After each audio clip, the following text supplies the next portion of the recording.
can I borrow your jacket? That classmate of mine, who's practically begging at my feet, is a notorious blonde bombshell in our class, or in simpler terms, she's quite a rebel. Why is she doing this to a normal, or even more plain than normal, person like me? Apparently, she forgot to wear that thing women usually wear. Looking at her pleading with such urgency, I couldn't help but give in. My name is Jacob Miller. I am a high school senior, like any other. By the time you reach your senior year in high school, you're probably thinking about college entrance exams. Being that my only talent is studying, of course, I'm doing my best to prepare for the SAT. When I go home, I study, and when I go to my tutoring sessions, I study. And of course, I study at school. But when the class assignment was shuffled in junior year, I ended up in the same class with an unexpected person to watch out for. Her name is Alyssa Parker. She is adored by everyone, a delinquent gal. It's worth repeating that she is a delinquent, otherwise known as a rebel. Her flamboyant blonde hair, long nails, and short skirts, and never tried to follow the school rules. And yet, she always manages to just barely avoid being held back, due to her attendance and grades remaining just good enough to pass each year. Moreover, since she participates enthusiastically only in school events, teachers are unable to suspend her from school even if they give her a warning. In actuality, she doesn't cause much trouble inside the school. But there are many rumors about Alyssa. She's undefeated in fights, or that she single-handedly took down a girls' gang, or that she's been involved with countless men. She's definitely the type I'd rather not associate with. Being a studious geek, I doubt Alyssa even knows I exist. Even though we're in the same class, we rarely talk. Her constant chatter during class is honestly stressful, but other than that, she doesn't interfere with me. I was not approached for conversation, and the semester ended just like that.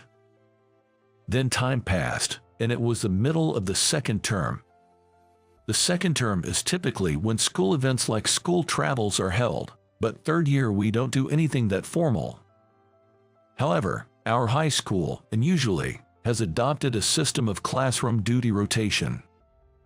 It's a system where a boy and a girl pair are chosen by drawing lots, and they perform tasks like unlocking the classroom in the morning, airing it out, and erasing the blackboard.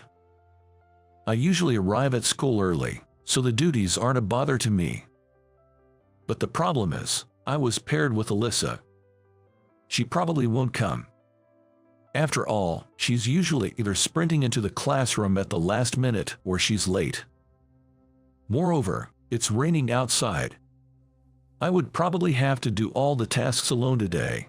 With that thought, I unlocked the classroom. I waited until the time the duty person should arrive, but as expected, she didn't show up. So, I unlocked the classroom alone, aired it out, and was erasing the blackboard when I could hear someone running hurriedly. Was it the classroom duty person from the next class who was late? As I was thinking that way. Eek, for real? You're already here, I'm sorry, I'm 10 minutes late. Unbelievably, Alyssa, the notorious latecomer, dashed into the classroom. Taken aback by her unexpected appearance, I dropped the eraser I was holding. Though she was 10 minutes late, it was still earlier than her usual arrival time. And now, she realized that she was late and apologizing to me. Wait, Alyssa. As I stood there in bewilderment, she tossed her near-empty backpack onto her desk and asked, "Oh, you've finished everything already, you're fast. Is there anything left to do?" Well, I haven't changed the water in the vase yet." "Okay, I'll do that." Alyssa grabbed the vase and exited the classroom. It was a shock to me that Alyssa had shown up at all, and I only noticed she was soaking wet as she was leaving the room. She must have run to school, thinking she was going to be late. I hoped she wouldn't catch a cold, and yet, she took an extraordinarily long time to come back, even though she just went to change the water in the vase. I wondered if something happened, but we weren't exactly friends, so I sat down at my desk and started studying. Then, 10 minutes later, hey, I heard a voice from behind me. It was coming from the door at the back of the classroom. Turning around, I saw her looking awkwardly in my direction. Holding a vase, when our eyes met, she asked, "Will you listen to my request?" A favor, from her, for me. I turned to her in confusion. Upon closer inspection, her face was flushed. On top of that, she was acting strangely. What? Then she put the vase on a nearby desk, quickly slid over to me. And then she suddenly bowed down deeply. "What? Can I borrow your jacket?" she exclaimed in a voice almost like a shout. My jacket? Why? If you're wet, you can change into gym clothes. That was what I thought. She was wet and wanted to change clothes. It's fall now. There's a risk of catching a cold. So, I thought gym clothes would be a better option. I suggested that to her. But she didn't look up. Silence lingered for a while. If it was the usual bubbly and noisy Alyssa, she would have replied something like, "Oh, that might be a good idea." Something was wrong. As I was thinking that, she murmured, "Yay, that's it. Huh. I forgot to put that on, because I was in a hurry. I thought I was going to be late." What? She dropped a shocking statement in desperation. Being at a sensitive age, I was too surprised and let out a cry.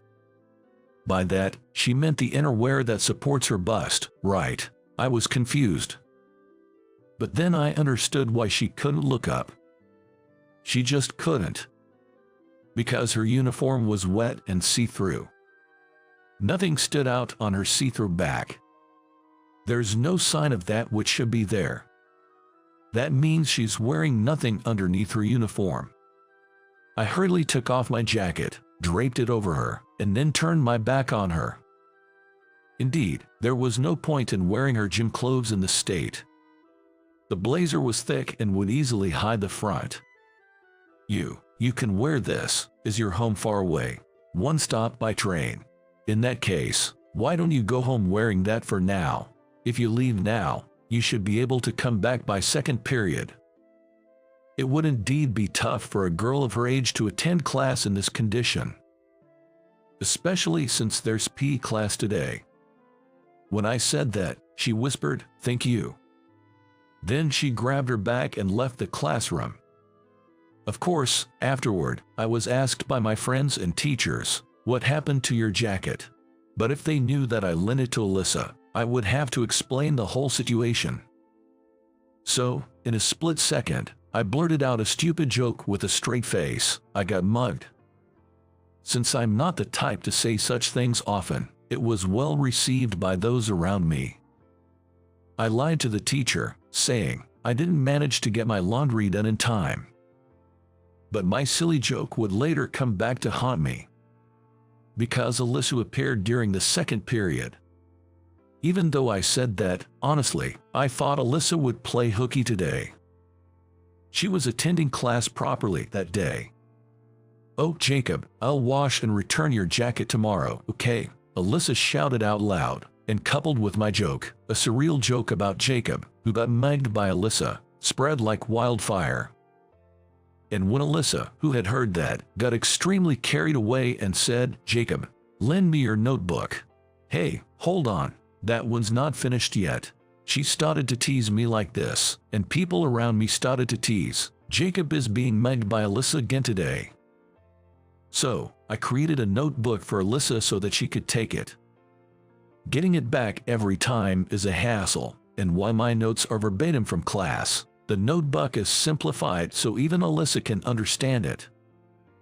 They say you need 3 times the knowledge to teach someone, and that's exactly true. When trying to break things down so that they can be understood at Alyssa's academic level, I felt my lack of knowledge. I need a good vocabulary, too. Making Alyssa's notebook was fun in my life of repeating the same studying every day. I wrote thinking that even Alyssa would understand if I wrote this clearly, but she would always ask, "Hey, Jacob, what does this mean? I don't understand just this part." Every time she said that, I was filled with determination to make a notebook that was even easier to understand, and that she wouldn't say she didn't understand. Well, initially, I had just prepared a notebook that was simplified very basically. But, you see, I tend to get a bit obsessed. I just can't help but put a lot of effort into it. After all, if I'm going to show it to someone, it would be better if it can help them study. That's why I ended up getting a bit too fired up. But it also helped me study, and I had fun doing it, so it's all good. Thanks to Alyssa, I've had more opportunities to talk with my classmates too. As we continued like this, time flew by, and the second semester was about to end. By the time we finished our final exams and were just waiting for them to be returned, I came down with a fever and had to stay in bed.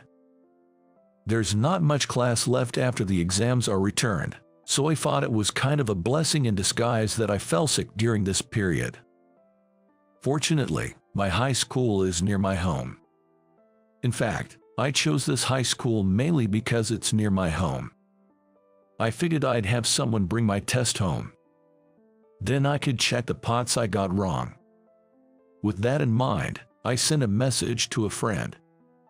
"Hey there, are you okay, Jacob?" Surprisingly, the one who came was Alyssa. "Why, Alyssa?" I was shocked when I got a reply from my friend saying, "Alyssa has taken your test." It seems Alyssa came to deliver my test in place of my friend. "Sorry for the trouble, thank you." "No worries, I also had something to tell you, Jacob." As I sat up, Alyssa handed me the test paper. The score was about as expected, and I was satisfied, but upon closer inspection, there were several other answer sheets behind mine. The scores were 70 and 68 for the math and English tests, respectively. This wasn't my answer sheet. Incredibly, that answer sheet belonged to Alyssa. Alyssa was more prone to failing grades. Moreover, I distinctly remember Alyssa failing consistently in math and English, the subjects Alyssa struggled with the most. Forgetting about my fever, I was so surprised my eyes nearly popped out. Seeing this, Alyssa flashed a wide grin. "Remember the notes you gave me, Jacob? They were incredibly easy to understand, and you even explained parts I didn't get, so my grades shot up thanks to that. It's all thanks to you, Jacob, thank you." With that, Alyssa wore a sparkling bright smile, unlike anything I had ever seen. Seeing that smile, I felt extremely happy. Of course, my part in lending the notes contributed to this, but it was Alyssa's hard work studying that ultimately reflected in the results. The notes were really easy to understand and interesting. I found myself studying at home before I knew it, and I wanted you, Jacob, to be the first to know about my test results. That's why I came over. Haha, you did great, Alyssa. From usually scoring around 30, that's incredible. Exactly. Now I can surprise my family. Having said that, Alyssa turned to me again and suddenly bowed in appreciation. "You know what? I know I'm being presumptuous, but could you teach me next time?" Well, sure. In my mind, I had already been teaching Alyssa when I was showing my notes. But for Alyssa, it seemed different, and being directly asked for help was pleasing.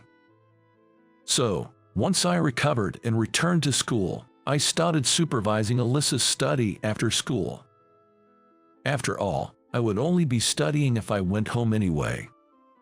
Since I started teaching Alyssa, my own careless mistakes reduced, and my grades improved too. But what surprised me was that Alyssa was smart. Thinking back, besides math and English, Alyssa barely managed to pass the other subjects, avoiding failing grades to prevent being held back a year. In other words, if Alyssa actually studied, Alyssa could improve considerably.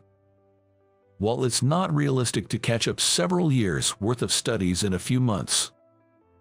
But after developing a habit of studying, perhaps during winter break at my house, Alyssa managed to score over 70 in math and English, over 80 in other subjects, and gained the ability to attend an average university. Oh, by the way, there was absolutely nothing fishy about our study sessions at my house. I'm a guy, after all. I had some expectations, but surprisingly, Alyssa's defense was tough. Rumors of her being involved with multiple guys turned out to be completely false. The rumor that she never loses a fight seems to be true, though. If I'm going to kiss, it has to be with my lover. That's what she used to say while fiddling with her nails. So I was not in her eyes. But then, out of the blue, "Would you mind if I kiss you, Jacob?" At our high school graduation ceremony, while everyone was signing yearbooks, Alyssa said that to me. "What, you mean? Ha ha ha, you're too insensitive. Even I would feel something after spending so much time with you." Alyssa laughed as she said that, but her face, it was redder than the time she forgot to put that. She looked so adorable that I pulled her out of the bustling classroom during our graduation ceremony and took her to the relatively empty courtyard. What? Is this what I think it is? A confession? Alyssa was trying to hide her embarrassment with her usual light-hearted remarks, but her eyes were darting around and her face was beet red all the way to her ears. She's not really one for serious talks. I knew that, but as a guy, I wanted to look cool. "Yeah, that's the plan. I mean, I like you, Alyssa." When I said that, Alyssa started to mumble. No, she was grinning and trying to hide it, and she made a weird face while saying, "I'm happy. This isn't a dream, is it?" with a shy smile. I gathered up all my courage and kissed her. It was my first kiss, and it's still fresh in my mind. Even now, 10 years later. Hey, what are you looking at? My high school yearbook. It's been 10 years since then. Now, we're both 28, married, and living together in a small apartment. Although we'll be moving into a house soon. So, while packing, I found the yearbook and started reminiscing about old times. Yikes, that's my embarrassing past. No, throw it away right now. All your photos are from when you were a Jersey Shore girl, aren't they, Alyssa? Stop, don't look. Alyssa, who used to be a flashy party girl, had transformed into a sophisticated college student after high school graduation. We went to different colleges but would teach each other the classes we attended, sharing our knowledge. Of course, we went on regular dates too. So for Alyssa, who had left her partying days behind, the yearbook was a reminder of her embarrassing past. But for me, it's a cherished memento, and I have no plans to throw it away. Hey, don't get too excited, you'll startle our baby. That's true, Alyssa said as she rubbed her belly. She's working hard to nurture the fruit of our love. That's something I can't do. So instead, I'm determined to protect Alyssa and our soon-to-be-born child. With that resolve, I closed the high school yearbook and gently stored it in a large box full of family albums. So, how is that? Your subscription to our channel encourages us to continue producing content. See you in the next video.